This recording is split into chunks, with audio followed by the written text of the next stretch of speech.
여러분 안녕하십니까. 오늘 대담 여기 아마 건수다하고 또 다른 분위기일 겁니다. 이게 이제 이거 글로벌 스케일로 이제 우리가 이제 사상과 우리나라의 민주주의를 얘기할 저희 이제 게스트였습니다. 선생님? 네, 안녕하세요. 황성준입니다. 네. 그리고 지금 여기 저희 회사 이제 직원인데요. 작가. 네. 네, 손희락 작가입니다. 네. 안녕하세요. 선생님, 이게 우리가 이거 선생님을 모신다 하고 지금 한 2달 지났어요. 벌써 그렇게 시간이 지났더라고요.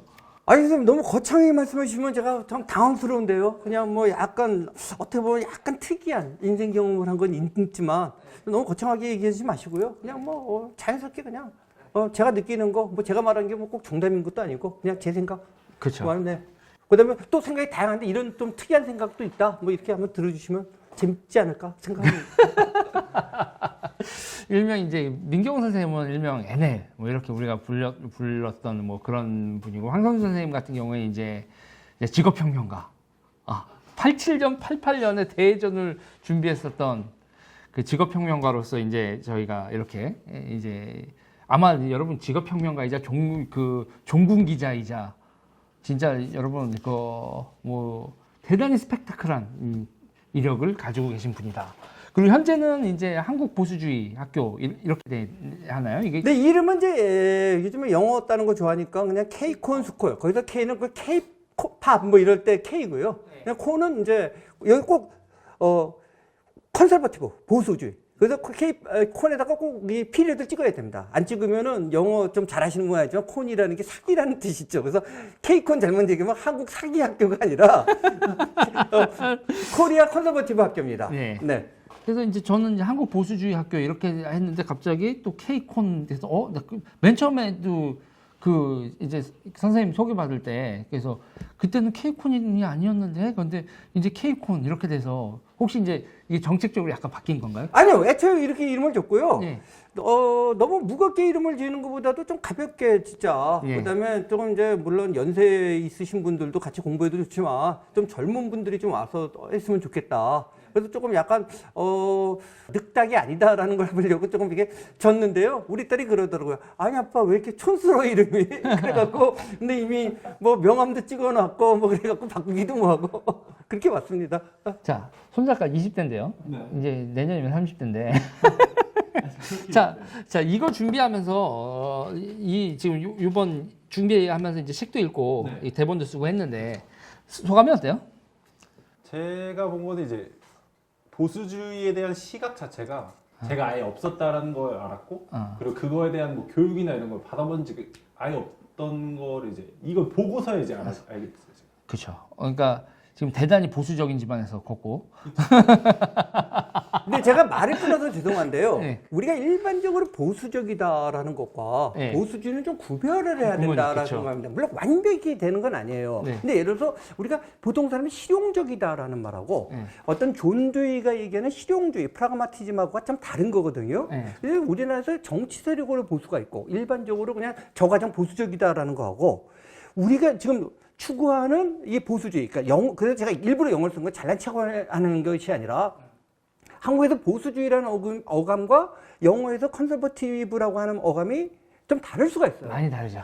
그래서 근데 이게 찬성하는 분도 있고 반대하는 분도 있는데 아까 지금 말씀하셨지만 애초에 소개조차 안 됐기 때문에 네. 좀 이런 논의를 해야 된다. 지금 단지 현실 정치 세력에서 해서 보수를 얘기하는 것도 아니고요.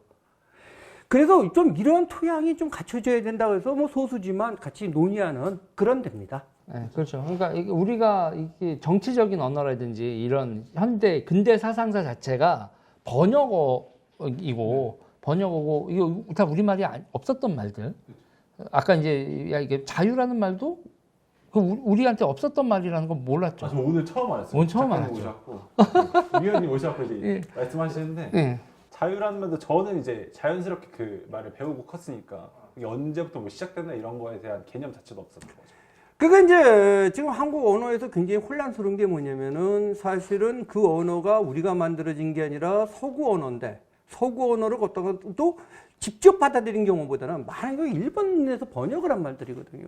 그러니까 이제 자유라는 말이 죄송하지만 그 유사 개념이 굳이 없었냐에 대한 논란이 있습니다만은 정확한 그 리버티나 프리덤에 해당되는 언어가 없었어요, 한국에. 그랬다가 구한말에 그것도 우리가 만든 게 아니라 일본 친구들이 그걸 갖다가 이제 제가 일본 발음 잘하는데 지유라고 쓰나요? 근데 제가 한자로 그렇게 쓴 걸 보고 우리는 그 한자를 갖다가 우리가 자유라고 발음한 거거든요. 중국도 마찬가지예요. 처음에 우리만 없었던 게 아니라 자유라는 개념은 이 동아시아권에 없었어요. 중국, 한국, 일본, 제가 소위 말해 유교문화권에 없단 말이에요. 그 예를 들어 민주도 마찬가지예요. 민주. 공화 다 그런 말들이거든요. 그래서 이제 오역도 있어요. 이건 이제 논란인데 영어의 데모크라시를 갖다가 일본 친구들이 민주주의라고 번역했거든요. 그죠. 가만히 생각해 보세요. 주의란 건 이즘입니다. 그러네요. 데모크라시는 이즘이 아닙니다, 원래. 그래서 이게 우리나라에서 그래서 이 데모크라시가 이즘으로 되고 있는데 일반적인 용어는 아니고 정치 철학 용어로 데모크라티즘이라는 게 있어요. 제가 이걸 강의하려고 하는데 데모크라티즘과 데모크라시를 혼돈되게 사용하는 경우가 있는데 데모크라티즘은 하나의 데모크라시가 이념화된 건데 우리나라는 번역할 때 둘 다 민주주의라고 번역을 해요. 그렇죠. 근데 데모크라시는 하나의 굳이 번역하면 민주체제, 민주정 여기에 가깝습니다. 하나의 체제를 가지고 거예요. 모노크라시, 한 명이 통치하는 거, 올리가르키, 소수가 통치하는 거, 데모, 대중, 다수가 통치하는 체제 이거지. 물론 이게 이념화되기도 해요. 근데 원래 뜻을 좀 알아야 되는데 이런 것이 이제 서구에서는 길게는 수천 년, 저 고대 아테네부터 짧게 하더라도 적어도 영국 기준으로 하면 1680년대 그 명예혁명 이후에 온 개념인데 우리는 이제 그냥 우리 내부의 고민이 아니라 사실 외부에서 이식된 측면이 있죠. 물론 선각자들이 이걸 갖고 고민한 분이 전혀 없었던 건 아니에요. 뭐 독립협회라든지. 근데 이제 대중적으로는 사실 별 고민 없다가 받아들인 것이 대다수인 경우가 많습니다. 그러니까 일본 같은 경우에 이걸 어떻게 번역을 할 것인가에 대한 고민. 그리고 문제는 일본의 그 사상가들이 나중에 메이지 유신을 겪으면서 이 사람들은 소수파가 아니라 권력을 잡는 사람들이 되는데 우리는 이런 걸 얘기한 사람들이 계속 권력 주변에서 붕붕 돌다가 그냥 주류적 담론, 그러니까 교육의 커리큘럼이나 이런 걸 장악을 못하게 돼서 뭐 이렇게 부유했죠, 이 개념이. 그러니까 지금도 보면 저는 그래요. 그러니까 우리나라에서 이 리버럴이라든지 자유주의자들은 되게 부유하고 있다. 그러니까 이 정치 세력에서 이쪽이나 이쪽에서 딱 이렇게 자리 잡고 있는 상태에서 그러니까 붕 떠 있다. 이렇게 봐요. 지금 이게 그럼 지금 말이 길어지는데 좀 우리 유 대표님이 잘 말씀하셨는데 리버럴이라는 말도 한국말로 뭐로 번역할 거냐. 자, 자유주의자라고 한국 사람들 쓰는데요. 굉장히 달라요. 그렇죠. 해방. 그래서 제가 자꾸 영어를 쓰는 경우가 있는데 이유가 간단하게 제가 발음도 나쁜데 저야 농담하면 본토 발음이 아니라 저야말로 식민지 발음인데 그럼에도 불구하고 영어를 쓰는 게 한국말로 자유주의자라고 했을 때 이게 뭔지 모르겠어요. 그러니까. 예를 들어서 뭐 여러 가지 이렇게 만나지 드는 게 유시민 선생님 같은 경우도 자기가 자유주의자라고 그래요. 근데 그게 현대 미국식 영어로 번역하면 그게 리버럴이에요. 이제 진짜 리버럴이신지 아닌지는 뭐 논란이 있지만 어쨌든. 그다음에 자유기업원에 있는 경제학자분들, 시장 자유경제를 얘기하는 분들이 또 자유주의자라고 그래요. 근데 그걸 영어로 리버럴이라고 번역하면 안 돼요. 그거는 리버테리안이라는 말로 번역해야 돼요. 리버테리안. 근데 한국에서는 리버테리안이라는 말 자체를 잘 몰라요. 그렇죠. 그다음에 이제 영어식 영어하고 미국식 영어가 또 달라요. 지금 말하면 미국식 영어 하는 거고. 영국식 영어에서 리버럴이라고 하는 건 굳이 이제 구별이 안 되는 거 그래서 뭐라면 클래시컬 리버럴이라고 그래요. 아마 제 생각에는 유 대표님이 만약에 리버럴이면 영어로 그게 클래시컬 리버럴이에요. 클래시컬 리버럴. 그리고 컨설버티브는 클래시컬 리버럴의 뿌리를 두고 나온 것이 컨설버티브입니다. 그래서 자유주의와 보수주의가 어떻게 같아? 그런데 에드먼드 버크가 보수주의 아버지라는 거는 조금만 아신 분은 다 아실 텐데 에드먼드 버크 자체가 그 시절에 그 사람이 리버럴입니다. 네. 바로 휘그당 출신입니다. 근데 이제 왜 말이 바뀌냐? 그 18세기 영국에서 그 자유주의가 굉장히 이란 것은 인디비주얼리즘, 개인주의를 바탕으로 한 사고인데. 근데 그 개인주의적 리버럴이 과연 자유를 주느냐? 이거에 의문을 품는 그룹들이 등장을 해요. 뭐 순서에 관계없이 니체 같은 사람이 얘기를 해요. 아니, 절대적인 도덕과 기준이 없다. 이런 식으로 해서 그 리버럴리즘, 그 당시에 리버럴리즘의 토대가 됐던 서구 기독교 문명의 토대가를 붕괴시킨 얘기를 해요. 근데 두 번째, 이쪽은 좀 어려운 얘기고. 그래, 만약에 막스 같은 사람들이, 야, 너가 자유로워? 아니, 내가 집도 없고 돈 한 푼도 없는 데가 뭘 자유로워. 그거 자유롭다는 것 자체가 불호주의적 환상이다. 그래서 자유롭게 하려면은 내가 자유롭다고 혼자 있는 게 아니라 사회와 국가가 자유롭게 만들어줘야 된다. 즉 국가가 나서서 그 사람한테 뭐 재산도 만들어주고 재산을 만들 조건을 만들어줄 때 이런 생각을 하는 사람들. 이런 사람들이 기존의 자유는 네거티브 자유인데 뭐뭐로부터의 자유인데 그게 아니라 포지티브 자유. 자유를 줘야 된다. 이런 생각을 한 거예요. 그래서 아마 우리나라에서 조금 진보파가 리버럴이라고 했을 때 이런 쪽이거든요. 근데 이런 쪽이 약점이 하나 있어요. 뭐냐? 국가는 도대체 뭐냐? 누가 국가를 결정하고 누가 그러면 그 사람한테 자유를 주는 거냐? 그건 남한테 받은 것이 과연 자유일까? 막 이런 질문이 있거든요. 그러면 아까 말한 왜 컨설버티브? 그 컨설버티브가 왜 클래시컬 리버럴이라고 안 하고 자기를 보수주의라고 하냐면 그 이전에 18세기 영국에서는 도덕적인 룰에 대한 기본 합의가 있었어요. 크리스천어티, 서구 문명에 대한 합의가 있다. 이거 자체가 니체에서 깨진 거예요. 그래서 이거를 인정하는 클래시컬 리버럴들이 자기네들 갖다가 컨설버티브라고 얘기해요. 약간 도식적으로 보면 미국에서 컨설버티브라고 하는 건 클래시컬 리버럴인데 하나님을 믿는 클래시컬 리버럴, 절대적 가치를 믿는 클래시컬 리버럴을 갖다가 컨설버티브라고 하고 아까 말한 리버테리안과 자기네들도 그래서 구별하는 그런 문제로 나갑니다. 그래서 굳이 말하면 현재 한국만의 자유주의라고 얘기하는 마을은 리버럴이 있고 리버테리안이 있고 클래시컬 리버럴이 있고 바로 클래시컬 리버럴의 한 줄기로서 컨설버티브가 나왔다. 이렇게 말씀드렸습니다. 물론 제가 말씀드린 건 좀 도식입니다. 근데 일단은 도식을 좀 잡아야지 설명하기 좋으니까. 미국 이제 이게 미국에서의 형성 과정. 그러니까 각 나라마다 또 다 달라. 네, 물론 그렇습니다. 독일도 다르고, 네. 독일도 다르고 또. 거듭 말씀은 지금 하는 건 저는 영미식, 특히 미국식을 얘기한 그렇죠. 겁니다. 저는 지금 2020년에 대한민국 민주주의가 이렇게까지 위기에 빠질 줄 몰랐어요. 그리고 이제 이런 게 이제 민주화 운동을 하신 그 세력들이라고 하신 분들도 민주주의에 대한 어떤 기본적인 개념은 걔도 가지고 있을 거라고 생각을 했는데 제가 속된 말로 하면 이렇게까지 종족주의적이고 전체주의적이고 민주주의의 기본이 안 돼 있나 이런 충격을 받으면서 이게 그래서 이제 아니 왜들 저럴까 그러면서 이제 그 옛날 얘기를 다시 되돌아가면서 도대체 80년대에 무슨 일이 있었고 그 당시에 학생들은 어떤 민주주의를 꿈꿨고 어떤 행동들을 했길래 지금 저런 행동을 하는 이런 게 정말 계속 궁금해지거든요, 선생님. 그러면서 이제 선생님 그 88 대회전, 8788 대회전 이때 이제 저는 이제 뭐 이렇게 일명 민경호 선생님한테도 좀 얘기를 듣고 하는데 또 선생님의 관점은 또 달라서. 그러니까 이제 민경호 선생님 제가 개인적으로는 뭐 잘 아주 깊게 하시는 분은 아닌데 워낙 이제 뭐 유명하신 분이니까 제가 이제 알고 그다음에 뭐 나이 차례 학번 차이는 뭐 1살 뭐 2살밖에 차이가 안 났습니다만은 그게 재밌는 게 그때가 딱 분기점 비슷하게 돼갖고 저는 이제 소위 말하는 주사파가 등장하기 마지막 세대고 민경호 선생님은 주사파의 진짜 첫 선봉 세대가 돼버렸는데 이런 생각을 해요. 첫 번째 얘기할 게 이거예요. 역시 이제 옳고 그름을 얘기하는 게 아니라요. 요즘에 영화라든지 뭐 소설 이런 걸 보면 이런 경우들이 많아요. 뭐 대학생이 대학교 갔는데 이 군사 독재의 암울한 시절에 그래서 흥분을 해갖고 그래서 시위를 주동하고서 감옥을 가고 이런 얘기들이 나오는데 그런 측면이 없었다고는 얘기하지 않겠는데 적어도 그때 70년대는 모르겠어요. 70년대는 그런 거죠. 좀 낭만적인 운동을 했던 것 같아요. 진짜 이러면 안 돼. 근데 적어도 80년대 중반에 한 개인이 개인적인 결단으로 학생운동을 했는가? 전 아니라고 단정적으로 얘기하겠습니다. 그 당시에 굉장히 조직적인 운동을 했어요. 예를 들어서 아까 사실상 직업혁명가였다고 하는데요. 무슨 사실상이냐 아니냐를 떠나서 규정을 해봅시다. 만약에 제가 학교 수업도 듣고 시험도 보고 학점도 받고 뭐 그런데 그러다 보니까 여기 뭐 정부가 이건 좀 잘못했다. 그래서 한번 대접 한번 붙이고 나가서 시위 한번 했다. 뭐 학생이 한번 시위한 걸 수 있죠. 인정하시죠? 근데 만약 이러면 어때요? 수업도 한 번도 안 들어가. 네. 그냥 그 일만 하고 있었다.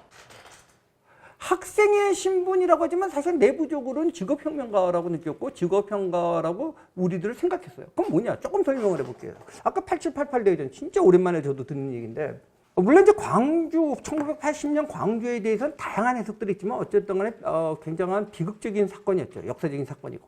그게 터지면서 소위 말하는 이 학생운동권에서 어떻게 결론을 내냐면, 다 그러니까 중심 세력이 어떤 결론을 내냐면, 광주가 실패한 이유는 광주만 고리무원적으로 했기 때문에 실패했다. 따라서 광주와 같은 투쟁이 서울, 인천, 부천, 부평, 안산 그런 공단지대과 대구, 창원, 마산, 울산 이런 데 동시다발적으로 일어났으면 혁명을 할 수 있었다라는 생각을 하는 그룹들이 생기기 시작했습니다. 이 사람들이 또 한 가지 어떤 생각을 했냐면요.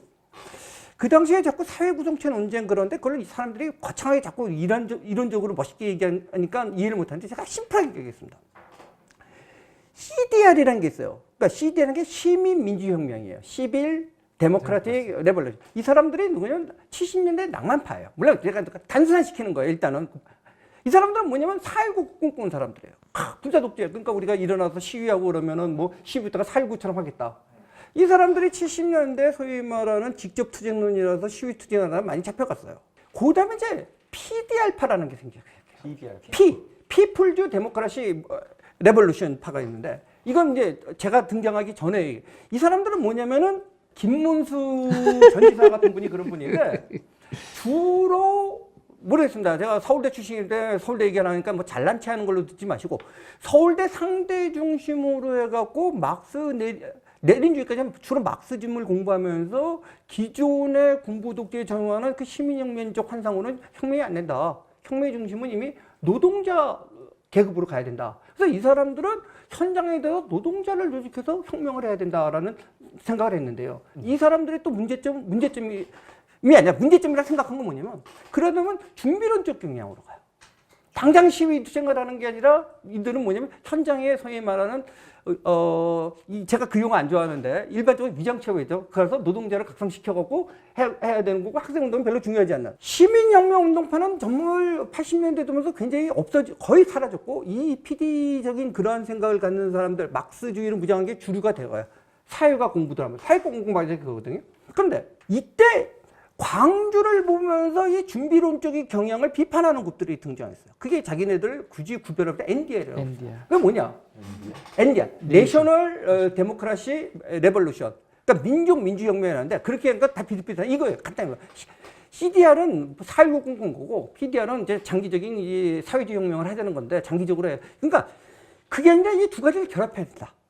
결국 노동자 중심의 기본 운동을 해야 되지만, 결국은 앞에서 이게 무조건 기다릴 게 정치 투쟁을 하면서 이걸 결합해야 된다. 그래서 사회주의 혁명을 하더라도 1단계는 부르주아 민주주의 혁명 단계를 거쳐야 되고, 그 부르주아 민주주의 혁명 단계도 부르주아 야당, 그러니까 김대중 씨와 김영삼 씨, 전 대통령 분들이죠. 그 당시에는 그 당시에 씨라고. 그 분들이 주도하는 것이 아니라 이것도 바로 이런 혁명파가 주도해서 1단계 혁명을 통해서 2단계로 가야 된다. 이런 주장을 하는 그룹들이 나왔어요. 이게 이제 그 그룹이 NDR. 네, NDR이에요. 근데 이 추쟁이 이제 보통 경찰에 알려지거나 사회적으로 알려진 게 대부분이 민추위 그룹이라고 알려졌고, 깃발 그룹이라고 알려져 있고 이렇게 돼요. 근데 대부분이 뭐 그런 명칭은 스스로 붙인 명칭일 수도 있고 붙여진 명칭일 수도 있고 그래요. 그런데 그러면서 이제 쉽게 말해서 CDR도 문제가 있고 PDR도 문제가 있고, 그러니까 그게 80년 한 84년 5년도 때 굉장히 학생들 유행을 했어요. 그리고 이들은 뭐 어떻게 하냐면 내린주의를 본격적으로 도입하기 시작했어요. 레닌. 그러니까 레닌주의. 소련 네. 레닌. 그러니까 막시즘을 넘어서 마크시즘의 하나의 사회주의를 꿈꿨다면 이 사람들이 방법론까지 얘기해요. 우선 제 경험을 얘기하겠습니다. 막스를 공부할 때 굉장히 좋아하는 거 있지만, 그래 어떻게 되느냐, 이래서 뭐 할 수 있느냐 그랬는데요. 조잡하게, 그 당시에 조잡하게 타입 붙여갖고 이렇게 갱지 복사된 걸 본 거예요. 나중에 알고 보니까, 그때도 그게 뭔지도 몰랐어요. 나중에 보니까 레닌이 쓰는 화디지 투비다. 한국말로 무엇을 할 것인가. 원문으로는 슈토젤라치라고 하는 걸 본 거예요. 혁명적 전위 조직을 만들어서 전위 조직이 대중을 이끌고 혁명을 해야 된다는 얘기예요. 이야, 바로 이거 이렇게 해야지 맨날 뭐 데모한다 그래서 세상이 바뀌냐. 이런 생각들을 하고 이들이 주도를 해나가기 시작했어요. 그러면 어떤 형태냐. 이것도 이제 너무 기니까 좀 생략하고 얘기하면 이런 식으로. 왜 아까 직업혁명가라고 쳤냐. 시위를 5월 달에 가서 5월 달에 결심해서 시위가 없었습니다. 그렇게 할 수가 없어요. 이미 85년도, 6년도 이때는. 예를 들어 85년도를 예를 들면요. 84년도 겨울에 이미 1년 투쟁 계획이 잡힙니다. 1, 4분기, 2, 4분기, 3, 4분기, 4, 4분기에서 그래서 그 당시에는 시위를 주도하면 자동방으로 감옥을 갔어요. 그럼 시위를 주동하고 감옥을 갈 사람까지 결정돼요. 그러면 근간의 조직은 건드려지면 안 돼요. 그걸 이제 단세포라 그래요. 그래서 4학년들 시위를 조직하다 왜 그러면 걔네를 잡히다 조직이 안 깨지면 조직은 조직국에서 따로 꾸리고 투쟁을 주장하는 게 단세포예요. 단세포, 세포라는 말이 그렇죠? 그러니까 걔네들만 조직하는 거예요. 그러니까 얘네들은 전부 위에서 풍선이에요. 그 뿌리는. 그래서 이 시위를 해서 잡혀갈 상징적인 사람들, 이 사람들이 1년에 서울대 기준 몇 명이 필요하면 그 당시에 80여 명이 필요하게 됩니다. 그리고 혹시 잡혀갈 사람만. 네, 잡혀갈 1년 동안. 그까지 1번부터 80몇 번까지가 이미 번호표가 나옵니다. 그리고 40명 정도가 예비대로 돼요. 바뀔 수도 있고, 한 120명 정도가 이미 그 해에 감옥 갈 역량으로 돼 있고요. 이 얘기하면 굉장히 황당해 하시는 분이 있지만, 누가 가느냐? 그 번호표 못 받으면 멱살 잡고 싸움 났어요. 자기가 강했다고. 그러면, 그건 이런 식으로 생각하면 돼요. 학생운동의 끝이 아니기 때문에 그 당시에 가장 인용적인 건 학생운동 가서, 학교 가서, 요즘 뭐래? 구치소나 교도소를 학교라고 했어요. 학교 가서 좀 수양을 한 다음에 나와서 다시 노동자로 가는 거예요. 자기 존재 이전이라 했어요. 주사파들은 조금 또 다른 편을 썼는데, 그 다음에 존재 이전. 뭐냐? 학생들이 소부로제적 존재를 끊어버리고, 이제 혁명가로 거듭난다. 본 어게인하는. 그러니까 뭐 좀 교회 용어를 써서 죄송합니다. 거듭나는. 그 때문에 자기의 기득권으로서 스스로 단절을. 왜냐면 그 당시만 해도 감옥 갔다 오면 요즘에는 국회의원도 하지만 그 당시에는 취직도 안 되던 시절이거든요. 스스로 단절을 해버리고. 그러니까 이제 혁명투쟁밖에 할 게 없죠. 진짜 내가 깨지느냐. 그렇게 스스로를 그렇게 만들도록 한 거예요. 그래서 그 안에 못 끼어든다는 건 이거나 비슷해요. 조폭들이 그래도 별이 몇 개 있어야지 그 행세를 할 수가 있죠. 네. 그래서 별을 못 달면은 그 운동권에서 이제 안 되기 때문에 그건 자기 인정 못 받아요. 그건 막 멱살 잡고 싸움도 벌어지는 거였어요. 그 얘기하면 이제 그런데 그럴 뿐만 아니라 어떤 조직이 있냐면요. 예를 들어서 그 당시에 이제 시스템이라는 용어로도 불렸고, 누구는 CC, 센트럴 타워, 뭐 그래서 CT라고 돼 있는데, 그거는 보통 이제 저는 CC라는 말을 많이, CC라고 하는 것은 시스템이라는 건데, 시스템이 어떻게 돼 있냐면, 중앙위원회 CC가 있고, 밑에 4개국이 있었습니다. 그러면 뭐냐면 첫 번째가 이제 오르가 오르가니제이션. 조직. 그 다음에 두 번째가 프로아지. 프로파간다 아지테이션. 선전운동. 그 다음에 세 번째가, 정책? 스트러글. 투쟁국이라고 그러고. 네 번째가 뭐냐면은, 페더국인데 이게 연대국이에요. 그거 다시 설명할게요. 그럼 조직국은 어떻게 돼 있냐면은, 제 약간 변하기도 하고, 그 다음에 제 기억이 정확하게 맞는지 모르지만, 서울대 기준으로 그게, 조직국은 5지역으로 나눠졌습니다. 5개 지역? 5개 지역. 이게 뭐냐면, 운동권이 강하고 숫자가 되는 큰 단대에다가 옆에 걸 붙여놓는 형태예요. 그러니까 서울대, 그 순서가 맞는지는 조금 더, 하지만, 서울대 1지역이 인문대 경영대. 2지역이 사회대, 누구는 사회대가 1지역이라고 주장하기도 하는데, 그건 뭐 숫자는 중요하지 않으니까. 잠깐, 2지역이 사회대 가정대. 3지역이 법대 사범대. 그 다음에 4지역이 자공대, 이과 쪽. 그 다음에 5지역이 재밌는 게 뭐냐, 본부입니다. 본부 서클은 그거를 활동 무대로 했기 때문에 그걸 바탕으로 본부 서클, 무슨 뭐 영국반이라든지 무슨 고전문의 연구에 대해 세계문에 그거를 다른 지역으로 본 거예요. 그래서 각각 지역장이 있고, 지역장 밑에 단과대학 큰 데는, 과가 큰데, 뭐 정치학과나 사회학과나 이런 데 운동력이 강한 데는 한 개가 한 팀이 되고, 조그만 데는 뭐 지리학과나 사회복지학과 같은 게 합쳐서 하나. 뭐 이런 식으로 해도 그건 그때 역량이 어떻게 되냐 다른데, 그런 식으로 밑에 이제 셀들이 조직을 하게 돼요. 그러면 여기서는 기본적으로 교육을 시키고 이게 동원을 합니다. 이쪽하고 이쪽은 단절돼 있어요. 그 다음에, 선전선동국은 어떻게 되냐면, 선전선동국은 또 이렇게 나눠졌어요. 제일 부서가 뭐냐면, 순서, 그게 이제 제일 밑에 MP부라는 게 있어요. 그 앞에는 국이고 밑은 부인데, MP라는 건 뉴스페이퍼. 그게 뭐냐, 지하신문을 찍어내는 거예요. 이게 가장 사실 핵심 이론가들이 들어갑니다. 지하신문이라는 게 소식 전하는 게 아니라 그때 방향을 하는 거예요. 그 다음에 두 번째가 이제 프로부가 있어요. 그게 프로파간다 이런 거예요. 근데 한국 일반 사람은 선전과 선동을 구별 못하고 선전을 달리고 있는데, 여기 참고 삼아서 말씀드리면 이게 다 공산당 조직론에서 나온 건데, 이 공산당 조직론이 어디서 배운 거냐면요. 낫지 않아요? 아니에요. 그렇지 않다. 맞다. 로마 네로 시절에 기독교에서 배운 거예요. 기독교. 여기서 캐톨릭 교회라든지 일부 교회 보면은 셀이라는 말 씁니다. 지금도. 네. 셀 모임.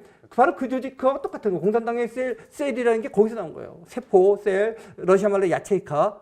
이게 다 같은 말이에요. 그 다음에 프로파간다라는 말 자체가 뭐냐면은 단순하게 선동하는 게 아니라 프로파간다라는 것은 개종시킨다는 의미예요. 그래서 프로파간다는 단순한 일반 사람들이 선전이라고 번역하지만 보통 사람들이 생각하는 선전과는 좀 달라요. 약간 이론적인 거고 그런 거예요. 일반 사람들이 생각하는 선전이라고 생각하는 게 이 아지테이션 세 번째 부. 선동국이 입경하거나 이게 굉장히 감성에 우초하고 이런 걸 하는 거예요. 그 다음에 재밌는 거는 조직국 안에도 1지역, 2지역, 3지역 그 5개 조직이 각각의 아지 팀을 하나씩 갖고 있습니다. 그 다음에 이제 뭐가 있냐면 컬부가 있어요. 컬부라는 건 컬처에서 나온 건데 쉽게 말해서 문화 공연 팀들을 이쪽에서 관장했습니다. 그러면 어떻게 그 다음에 이제 스트로그국으로 다시 넘어오면 스트로그국은 어떻게 되냐. 스트로그국은 이게 이제 나중에 주사파 조직들하고는 굉장히 달라지는 건데 그 전에인데 그 당시에는 조금 있다가 다시 말해서 8788 대회전을 꿈꿨기 때문에 학생회를 그렇게 중용하지 않았어요. 그 당시 조직은. 그렇기 때문에 컬팀의 학생회를 두고 그러니까 스트로글 팀의 국에 학생회 팀이 있고 그 다음에 투위 팀이 있어요.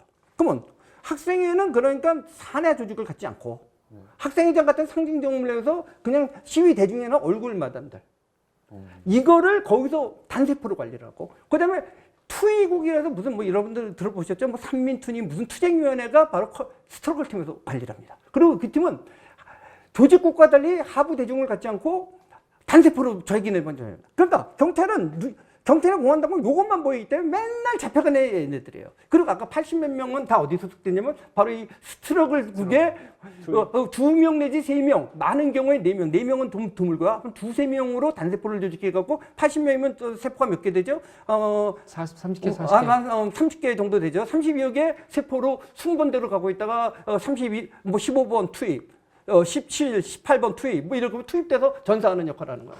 그 팀도 모르는 게 원칙이에요. 또 알면 안 돼요. 그러면 알면은 잘못해서 불리기 때문에 그러면 모든 관리는 조직국이 하는 거예요. 그럼 여기서 위원님은 저는 바로 프로아지국의 부장이었습니다. 선전선동 부장. 그러면 그다음에 이제 선전선동은 선전부장. 선전부장. 아지팀은 그 내용을 이미 학습을 한 다음에 그 내용을 바탕으로 해서 5월 초이면 4월 달쯤에 선동을 시작을 합니다. 대잡을 붙이고 유인물을 뿌리고 그때 그걸 갖다가 하이 슬로건과 하부 슬로건으로 나눠서 거기에 따라서 맞춰서 굉장히 대중적인 감성을 맞춰서 그래서 선전을 잘하는 사람과 선동을 잘하는 사람이 일치하는 경우도 있지만 대부분 꼭 그렇지 않습니다. 선전 공부는 좀 이론적인 사람들일 경우가 많고 아지는 주로 좀 감성적인 친구들. 선동은 감성. 백서 만들고 선동하고. 그러면 이제 그 중간 역할, 프로와 아지의 중간 역할인 게 MP입니다. 신문이에요. 보통 이제 주간지로 만드는데 주간지는 잘 못 만들었고 격주간지로 나오면 그 당시에 그 투쟁하는 게 만들어요. 그럼 연락이 안 돼도 서울대학교에서 그걸 만들어서 지방의 MP부에서 신문을 가면 대충 이렇게 투쟁하라겠구나. 일반 사람이 볼 때는 못 느껴도요. 우리들끼리 보면 압니다. 대충 슬로건이 뭔지 짐작이 가요. 그것만 읽으면. 그게 되고. 그다음 컬팀이 뭐냐. 컬팀이 무슨 게 이미 그때 공연 준비를 합니다. 자, 우리가 벌써 이제 백서 만들었죠. 그럼 광주 사건이 이런 거다라고 우리가 규정이 됐죠. 네. 거기에 맞춰서 이제 문화 공연을 준비합니다. 탈반은 탈반 공연, 연극반은 연극, 메아리는 그 노래 만들고. 그러면 이게 심지어 이런 겁니다. 광주 진상 규몽 투쟁을 할 거냐, 아니면 원흉 학살 처단 투쟁을 할 거냐. 이게 다르죠, 내용이.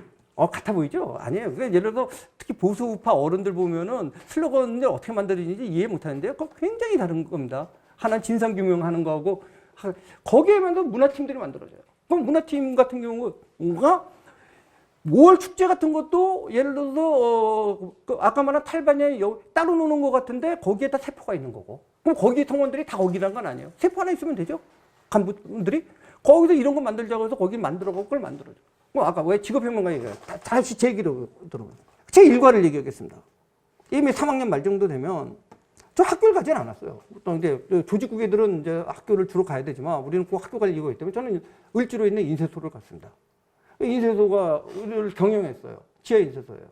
낮에는 영업도 하는 걸로 돼 있고 근데 유인물 짓고 있기 때문에 우리가 꼭 학교가 있을 리는 없어요. 거기도 백수도 짓고 다 하기 때문에. 그래서 죄송하지만 인쇄공도를 시킬 수가 없는 문건들도 있고 그렇기 때문에 요즘 진짜 기술 바뀌었는데 옛날에 마스터기라는 게 있었어요. 마스터기 같은 거 제가 다룰 때 다 배웠어요. 그 당시에. 그래서 같이 저가 그냥 고졸 노동운동을 하려고 든 게 아니라 그 자체를 배워야 되니까. 단순히 백서만 만드는 사업만 하는 게 아니라 밑에 또 세포가 몇 개 있는데 학교에서 나오는 정기 간행물이 전부 제 지도선에 있게 됩니다.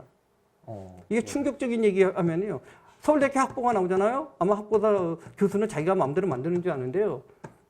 저한테 옵니다, 대장이. 대장이라고 알죠? 만들기 전에. 그러면 제가 빨간 줄로 밑을 쳐서 그 세포한테 보냅니다. 이 새끼들 바꾸라고.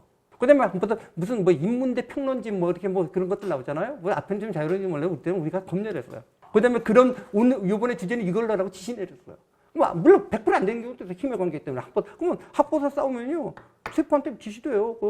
그 학보사 주임 교수 몰아내기 투쟁하라고. 하루에 저한테 오는 제가 문서를 검토하는 게 아침에 되면요. 한숨 확 나와요. 이만큼 써요.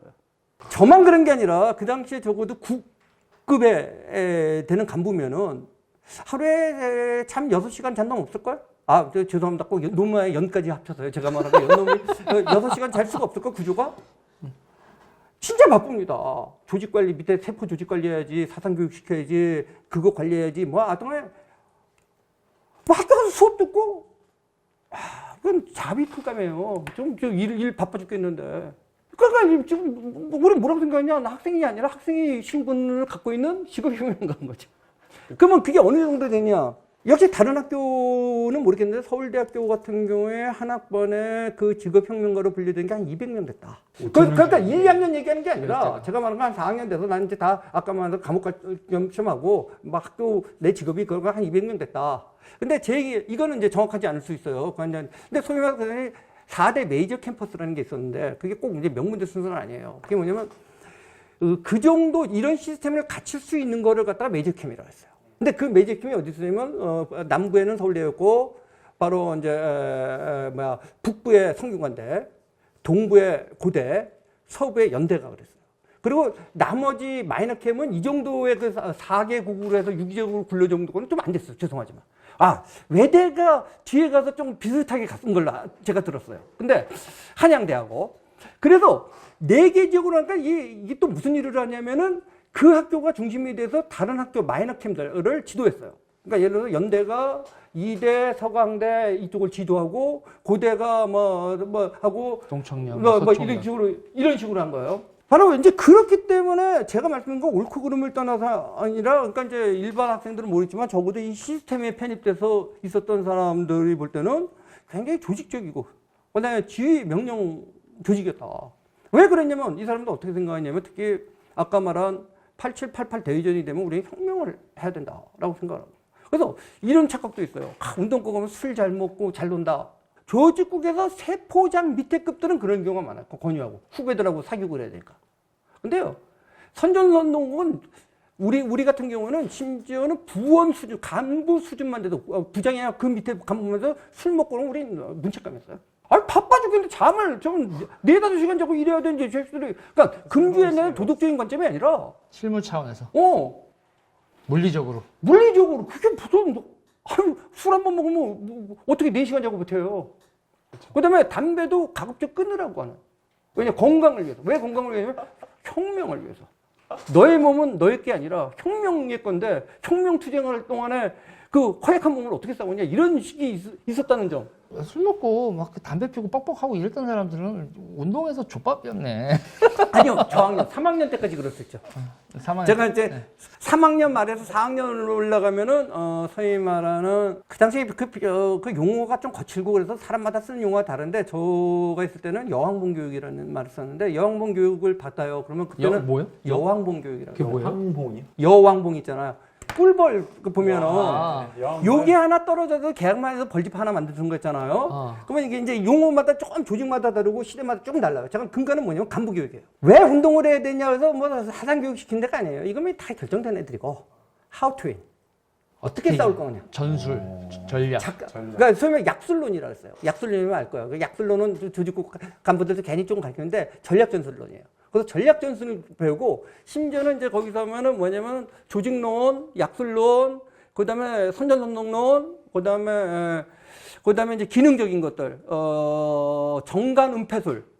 말이 병원 피웠는데 이게 뭐냐면 정관 은폐술은요 조금 약간 과장해서 약간 그냥 간첩 교육 비슷해요. 어떻게 미행을 따돌리는가. 어떻게 그런 걸. 네. 어떻게 메시지를 그다음에 이 공안 당국이 어떻게 미행하는가. 살해 연구. 그래서 그 소위 말하는 그다음에 미행은 대충 3인조로 이루어진다. 그러면 3인조는 꼭 뒤에 2명이 붙고 1명은 길 건너편에 있다. 이걸 인식해라. 그러면 우리는 그 뭐 어떤 거 보고 교육했는지 알아요? 대공수사실에서 교육 자료가 갖고 우리는 다시 공부하고 그랬어요. 대공수사실하면 그 공산주의자들 잡는. 그쪽 거기서 나오는 교육 그제 자료를 그걸 가지고 우리가 다시 그러니까 얘네들이 이렇게 교육받고 있다. 그걸 갖다가 적전 전술 연구라 그래요. 적전술을 연구해야지 우리가 피하죠. 그다음에 예를 들어서 이제 만나는 정도도 진짜 간부들은 어떻게 하냐면은 압구정 요즘에 오지만 압구정동 카페 같은 데서 만나요. 왜 카페 재밌는 얘기 하나 해줄게요. 나중에 사실 제가 피아노했다는 전향이라고 할까 어떤 21세기 들어서 그런 경찰 간부들하고 만나서 얘기들이 다 뒤집어지던데 뭔가 미행을 당할 것 같다 그러면 미행을 따돌리는 유치한 방법 하나 가르쳐 줄게요. 요즘 어쩌면 이제 요즘은 카페고 옛날에 경향신접이라고 해서 꼭 뒷문이 있는 경향신접만 하나 알아둬요. 뭔가 이상하면 글로 쑥 들어가요. 그럼 경찰이 못 쫓아 들어옵니다. 왜 못 쫓아 들어오면 두 가지 때문에 그래요. 첫째, 이게 영수증 처리가 될지 안 될지에 대한 자신감이 없어요. 들어가서. 근데 두 번째, 들어오면 눈에 확 띄어요. 벌써 복장, 그 당시에 그 뭐 30대 후반, 40대 초반에 그 잠바떼기가 그런 집에 들어올 수 없죠. 그게 어디서 나오냐면요, CIA나 나가서 소련 첩보조직 교육론에도 나와요. 왜냐면, 영화에는 뭐 전적인 지원을 하는 걸로 나오는데, 그거는 이제 그 정도 사건도 있어요. 전적인 지원. 그건 아주 특수한 경우고, 대부분의 경우, 말단 미행하는 사람이. 미행 순사들이 마음대로 예산 못 써요. 미행하는 사람들이 영수증 처리할 수 없는 고급 식당을 들어가는구나. 네. 그거 미리 길에 알아둬요. 그것도 뒷문 있는 쪽으로. 그럼 선생님은 그 복장이나 이런 게 되게 아이, 정관은요, 학생처럼 하고 다니겠어요. 저 같은 데서 넥타이 메고 심지어는 굉장히 고급 옷 입고 다녀요. 특히, 이 을지로에서 장사해야 되고, 비밀 문건 날아야 되는 사람들은 학생처럼 하고 학생들 대모하고 다니면 저 같은 경우에 정경 지나면서, 쟤네들 왜 그래? 막 그러고 지나가면 정경이 화내면서 저런 의식이 없는 때문에 지금 대한민국이 민주주의가 안 됐다고 욕도 먹은 적이 있어요. 근데 이게 자가용이 있었는데, 자가용 트렁크에는 뭐가 간뜩 되면 지하 유인물이 가득 실려 있었죠. 자가용 혹시 차종이 뭐였어요? 포니2 갖고 있었어요. 포니2. 그 당시만, 근데 요즘 포니2 생각하시면 안 됩니다. 요즘 같으면 그것도 굉장히 귀한 겁니다. 그때 80년대. 완전히 부르주아. 그래서 뭐 심한 게 좀 그래도 인물 되는 예쁜 여학생 하나 옆에 타고 나도 좀 복장 이렇게 입고 가면서 한번 검문도 안 해요. 그게 정경이 욕해요. 저런 때문에 민주화가 안 된다고. 아니, 그러니까, 왜냐면 인쇄소 관리하고. 그죠. 그다음 이제, 비선되는 방법. 조직이 깨진다. 그럼 우린 약속을 한 게 뭐냐면은, 조직이 깨지면은, 어차피 맞으면 불어요. 솔직히 말해서 맞으면 불어요. 맞으면 불어요. 솔직히 말해서, 맞으면 불고, 안 본 거는 몰라서 못 본 거지. 몰라서 못 본 거지. 아는데, 몰라. 그런 분도 있는지 모르겠는데, 제 경험은 아니에요. 저는 한 번은 제가 했다가, 여당 같지만, 제가 안 불고 나왔다고 해서 막 영웅시 된 적이 있는데, 솔직히 해서 그때 왜 안 불고 나왔냐면, 제가 몰랐기 때문에. 뭐라고 했냐면요. 딴 거 가르치면 좀 안 될까요? 싹 다 빈 적도 있어요. 근데 독하다고도 계속 했는데, 정말 한번 진짜 모르는데, 내가 모 선배를 찾는 건데, 그 사람 본 지가 2년이 넘는데, 내가 그 사람이 어디 있는지 몰라. 인간적으로 하면 안 된다가. 정말 독한 놈이라고. 나 근데 솔직히 말하면요. 이 말하면 좀 뭐하지만 알았으면 풀었을 것 같다. 근데 운동권도 그거 알아요. 바보 아니에요. 그래서 뭘 약속을 하냐면 그래도 운동권의 기본이면 72시간을 시간을 벌어준다. 벌어준다. 그래서 그 얘기를 불었더라도 약간의 조직마다 다르지만 익스큐즈라는 분위기. 단 72시간 전에 분은 배신자예요. 왜냐면 72시간은 그 도망가고 선을 끌어버리고 도망갈 시간을 벌어주는 거죠. 만약에 선이 깨졌다, 도망갔다. 그럼 선을 다시 대야 되잖아요. 그럼 선을 대시는 방법은 이런 거예요. 예를 들어 연세대학교 앞에 독수리 다방이 있어. 지금 있는지 모르겠어요. 연세대학교 독수리 다방에 공중 전압박스라는 게 모르시는 세대인가? 옛날에 저도 봤죠. 그럼 공중 전압박스 꼭 두꺼운 전압번호 책이 있어요. 네네. 그러면 예를 들어서 327페이지 몇 번째 줄 몇 자 하고 이렇게 연결해서 조합하는 방법을 교육 숙제를 받아요. 그러면 그걸 보면은 언제 어디로 가면은 누구를 접선할지를 알 수가 있어요. 난수. 난수. 그러면 거기 가서 만나는 거예요. 그래서 1차 비선이 끝나면 2차 비선 연결하고 3차 비선까지 오고 3차 비선까지 끊어지면은 이제 알아서 이제 각자 도생하는. 하여튼 이런 교육도 받아요. 이게 약간 조직마다 시절마다 조금 다른데 이 정도 받아야지 저희는 소위 말하는 꼰이라고 했는데 그냥 뭐 그 당시 짱돌 몇 번 던지고 꼰이라고 하면은 그 개념에 따라 다르지만 그렇구나 참 착한 학생들 같다 뭐 이렇게 생각을 했어요. 근데 그 정도가 숫자를 그러면 계산해 보세요. 서울대 200명이고 메이저는 그 정도 다 됐어요. 뭐 아까 4대 서클 4대 하면은 서울 지역에 800명 되죠. 네. 그다음에 마이너 팀이 그 정도 하는데 마이 팀들이 웬만하면 50에서 100 정도였어요.